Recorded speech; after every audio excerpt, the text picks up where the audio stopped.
The new Logitech G Pro X Superlight 2, probably the most hyped up and most anticipated gaming mouse of the year. But no matter how much hype is around this mouse or how popular it is, you're going to get a straight, raw, honest review of this product here today. And I'm going to answer all your questions about this updated G Pro X2. Is it worth the initial MSRP? And of course, is it worth the upgrade from the original G Pro X Superlight? So kicking off with what is inside your box. Whenever you pop it open, you're going to be presented with your mouse, and there's clear as day some sticky tape on the bottom of these feet. So make sure you peel that off so it doesn't have any friction.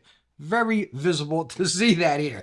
Anyways, whenever you pop your box open any further, you're going to get presented with all your goodies from your dongle. Absolutely love how they label what this product is on the dongle. You know, I state that in all of my videos on all of my products.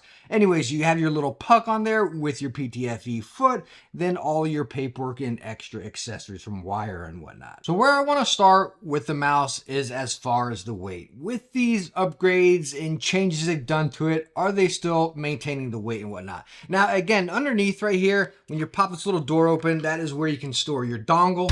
So you can swap it out from your regular puck down there without the foot or the one with the foot. We'll get both of our weight measurements here. Oh, got to fire the scale on first, right? By the way, while we're looking at the bottom here, one quick difference you will see. Take a look at that foot down there. It's like all the way up here and then slides up to there. Absolutely love it. But I'm going to touch on these feet here in a second. But again, you can see it covers more ground there with rather than these just kind of loop around. Anyway, slap it on the scale. Without our PTFE foot, we're getting 59.8. Not bad because they are stating, Logitech stating 60 grams right there. Now let's compare it. Now I do got that puck over here, and I do have some replacement PTFE feet on there. We're getting 64.6. Let's go ahead and check it without that puck, 62.6. Now let's check this without a puck all around, 58.4. Now with the PTFE foot puck in there, we're getting 60.2. So really nice to see that lighter weight even with the improvements, which we'll touch more on here. But where I want to focus again is how I mentioned those feet there. Now on my original G Pro Superlight, I have some replacement feet here. I forget which ones they are, but I doubt the camera can even pick it up. You can see right there, they're really nice and they kind of round around there.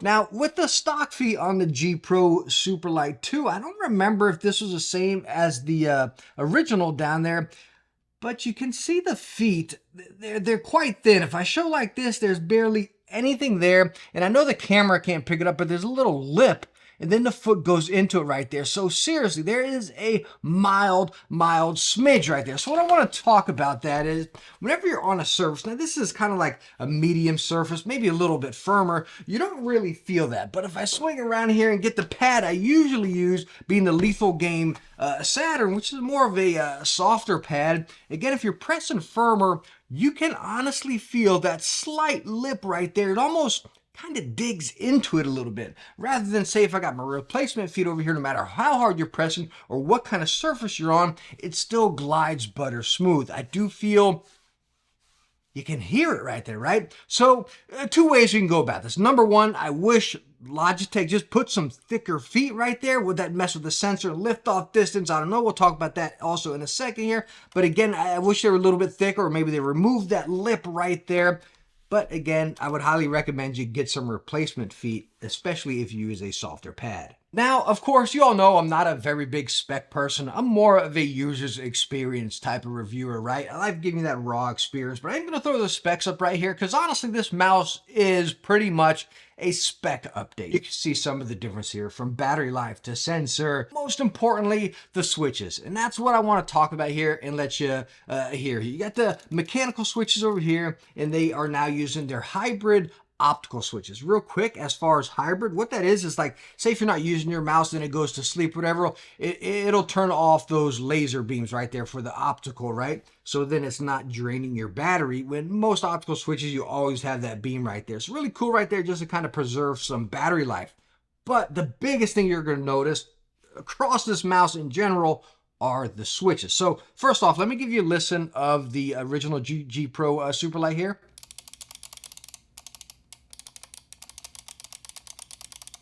Now to the new one with the optical switches.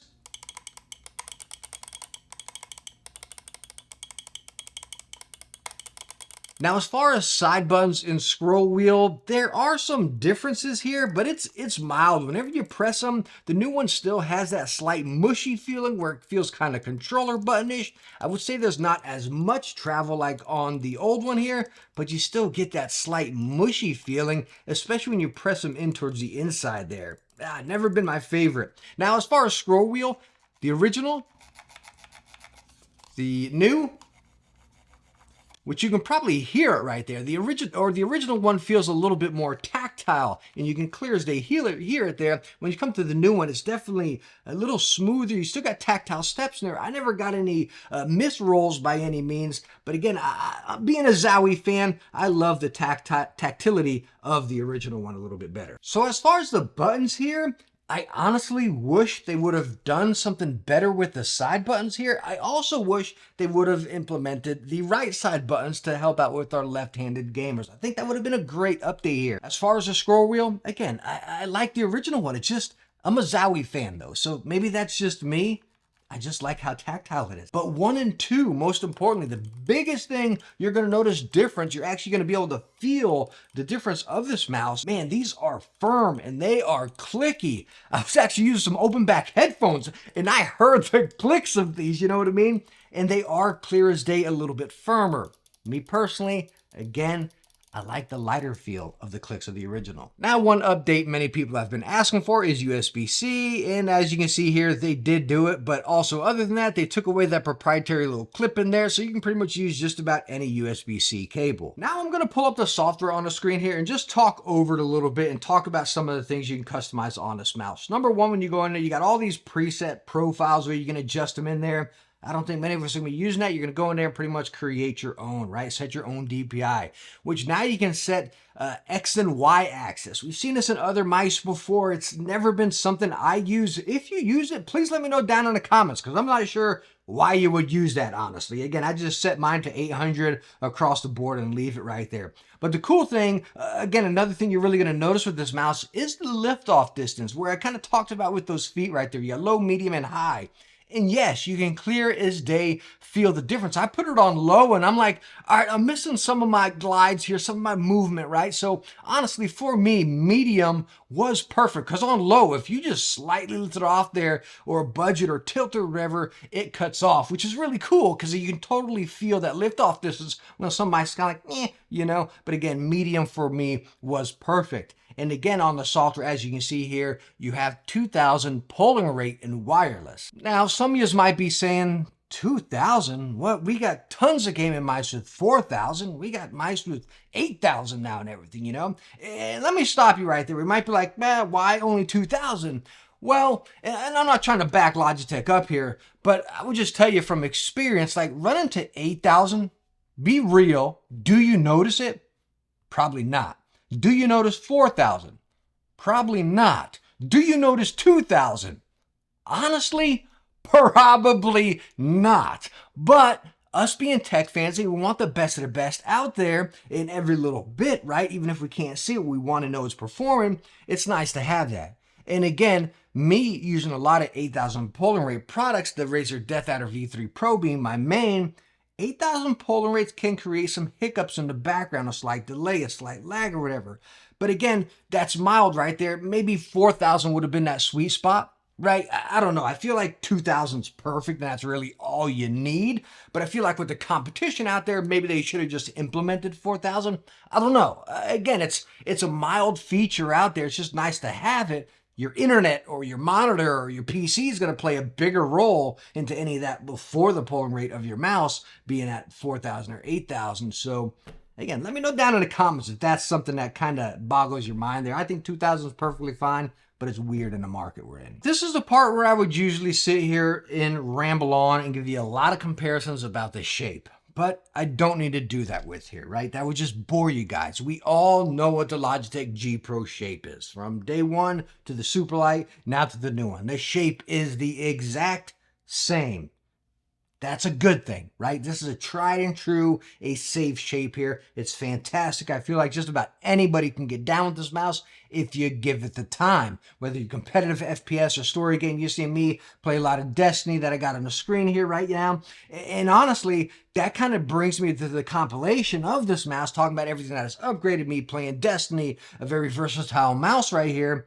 Well, at the end of the day, it's a Logitech G Pro. That can either be a good thing or a bad thing. Did they, most importantly, do enough for this upgrade? Honestly, in my opinion, no. Hold on there, right? Again, I feel like there should have been a little bit more. The biggest noticeable difference, like I stated, are the clicks. The battery life, sure, it's improved, but not a massive amount. The battery life was good on the original one. You know what I mean? So I feel like maybe adding the side buttons on the right side for our left-handed gamers, that could have been that push right there. I really think that could have been that push. But as it sits right now, I'm sorry, I can't sit here and say, rush out and upgrade if you got the original one. That's not me saying it's a bad product. It is a darn good product. The original one is darn good. You know what I mean? You just can't go wrong with the G Pro Superlight. So again, it's fantastic. But right now you can get this one on sale. So why not just buy this instead of this? There's just no reason in my eyes right here. Yeah, great product, but snag this while it's on sale. Or if you're just that big of a G Pro fan, then snag the new one. But anyways, thank you so much for coming by for this video. I hope you enjoyed it, and I hope I was able to help you out. If I was, please hit that thumbs up. Don't forget to subscribe, and I hope I catch you in the next one. Bye now.